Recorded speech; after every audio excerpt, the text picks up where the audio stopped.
નમઃ શિવાયની ચાલતી ધૂન અને શિવજી પર થતો અભિષેક અદમ્ય શાંતિ લાગે માત્ર જોવાથી।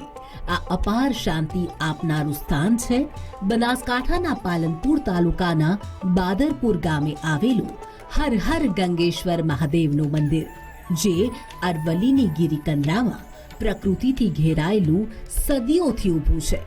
પાંડવકાલીન ઇતિહાસની સાથોસાથ આ સ્થાનની વિશેષતા એ પણ છે કે અહીં 2 શિવલિંગ સ્થાપિત છે।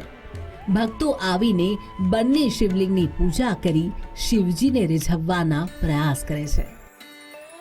પાંડવોના અવશેષો બી મળ્યા છે। ભીમનો પગ છે, અહીંયા મૂર્તિઓ છે એવી જૂની અલૌકિક કે જે પાંડવોના ગુપ્ત છે હોય। અમારા જોડે ઇતિહાસ છે એનો। 3 મહિનામાં પાણીથી અમારા મંદિરમાં અંદર ગુફામાં ત્રિશૂળ ખુલે છે।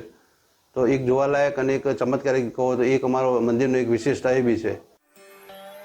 લોકોની આસ્થા છે કે અહીં આવીને એકવાર અરજ કરો એટલે ભગવાન જરૂર તેને સાંભળે છે। કોઈ માણસ અહીંયા આવે તો કોઈને દીકરા ના હોય યા કોઈને કોઈ ધંધાનું કોઈ બી હોય યા કોઈ રોગચાળો ચાલતો હોય તો એના માટે ગોળનો પ્રસાદ માને છે અને આ લોકોના કામ બી થાય છે। ઘણા બધા એવા છે કે અમને આ ભોળાનાથની કૃપા થઈ છે અને દીકરા બી આપ્યા છે અને ઘણા બધા ધંધાનું આ તે બધું એમ કે એની આસ્થા મોટી આસ્થા છે।